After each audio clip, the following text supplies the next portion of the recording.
I told them the first reasons for my wanting to become a priest were all wrong. You might believe that, but it was God's way of starting the journey.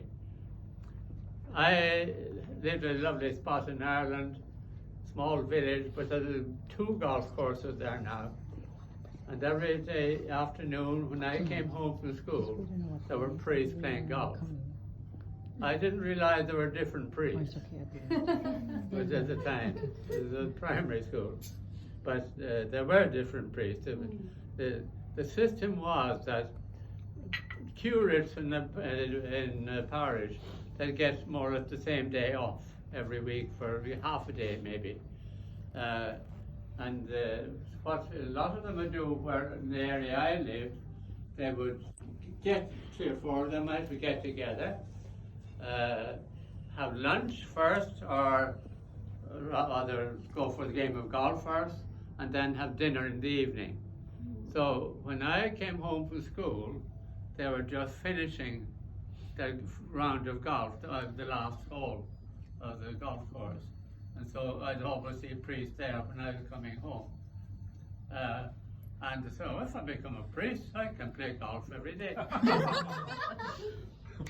So naive. Not realizing that the only half day free the priest might have had any week.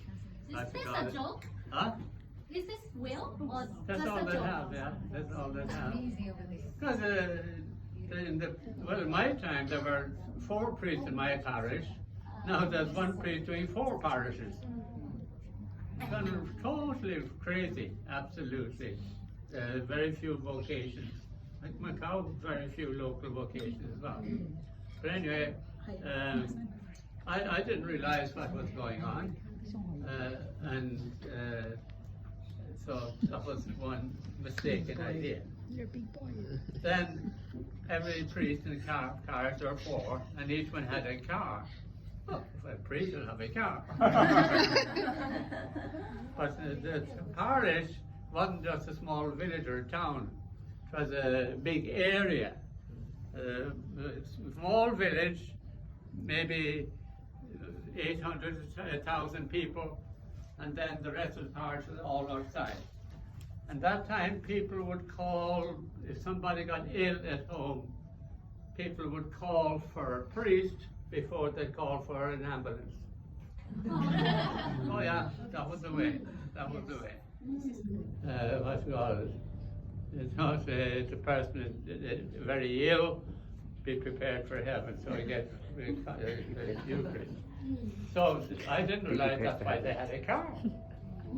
So I didn't realize having a car would be time, inconvenient time also being called to people's home and so on. There's one other, my elder brother, he was also studying to be a priest. He wasn't ordained later, but he was a good footballer. I like football, and so I want to be like my brother. I like to be a good footballer. That's part of me. It's only when you get older, you're actually told the real reason you become a priest was to preach the gospel. That's the main reason one should become a priest.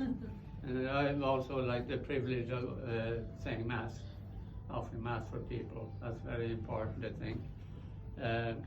So the real reason then is not to have a good time.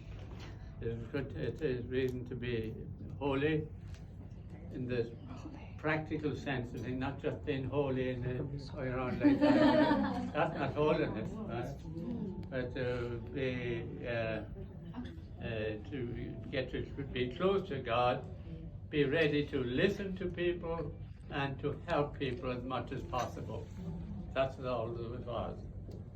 And believe me, especially after coming to Macau, this has been one of the joys of Macau.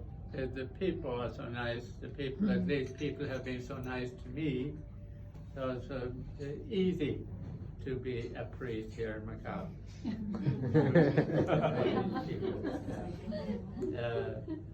There are other things involved, like never have to worry about money.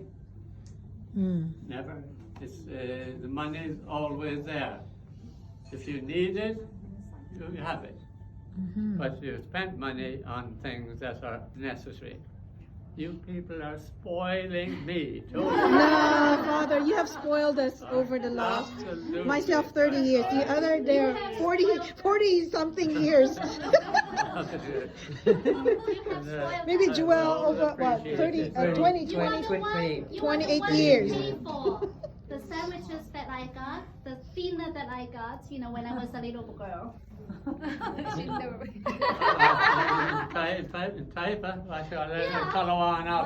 Yeah, exactly. Yeah, so it's time we treat you. The thing is, most of you young people had no money. Exactly. So Yes. after Mass, we gave the Volkswagen. Well, yes, We with the had blessings far of the too Lord, many yes. people in it. Yes. We are So rich we in take many a other drive ways. Look on at the us. island, Together, we're and we friends. stop at Lord Stowe, and Now you're getting married. You have get a car sandwiches now. made, soft drinks, we drive go out it. to Calawan, sit down and eat it out there. So that When I was was the, young, that was the thing we enjoyed. Sometimes I didn't even have the money, so we had they just drove around and had good fun, what they call it. Most people chatting and talking to one another. So that was a joy for me too. And Father Coffee.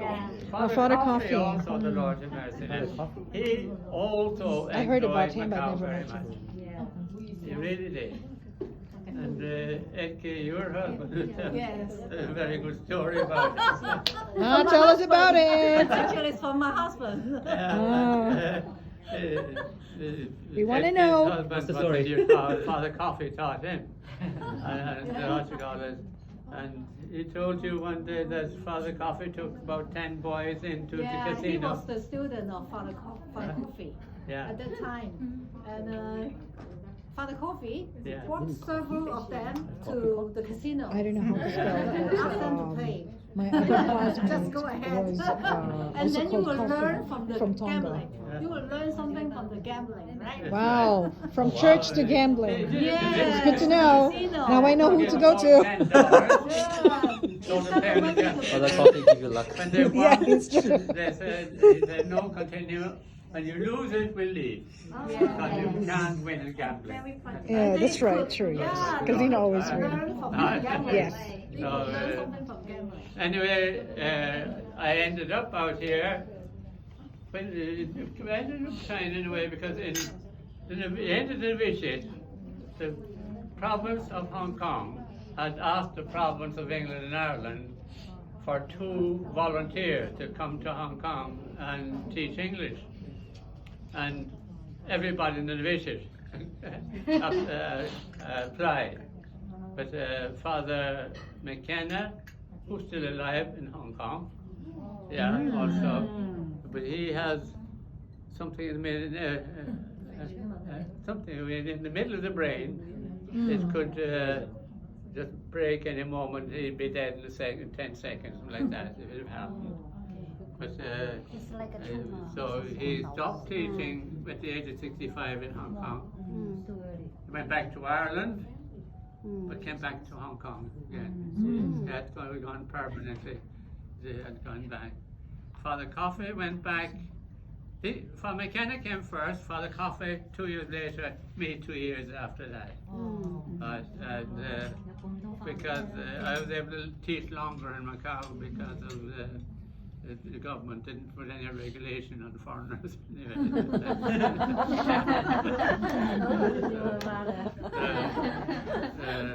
So I could teach longer here. So McKenna is still there. But Father Coffey went back to Ireland because his mother, he was told his mother was dying of cancer. And he went home early, but then the doctor told him she's recovered. And he was planning to come back. But then the doctor said, she's recovered now, but she'll be dead before Christmas. Gosh, well, it says only kind of people recover shortly. And even though she died before the end of August, he asked the provincial in Ireland if he could stay in Ireland. The provincial in Ireland said, I'd love to have you stay, but I didn't want to ask you to leave your province back home. So he was delighted Father Coffey stayed. And then Father Coffey died, I'm talking too much. Father Coffey died in his sleep one night, chatting and talking with people at dinner time, and didn't wake up in the morning. It's a blessing. So he'd gone to heaven. Very blessed. He was a really holy guy. He didn't pretend it, but he was. Great pretender. Okay. He was a really. So we serve the food and So- Father blessed the food for us, right? No, let Father finish his speech. Yes, first. so that was Okay, the looking good. But let Father I finish think his the speech and then. waiters want to get going too. So I'd say thank you all for your grace. Thank you, Father. God bless you, everybody. Thank you, Father. Father.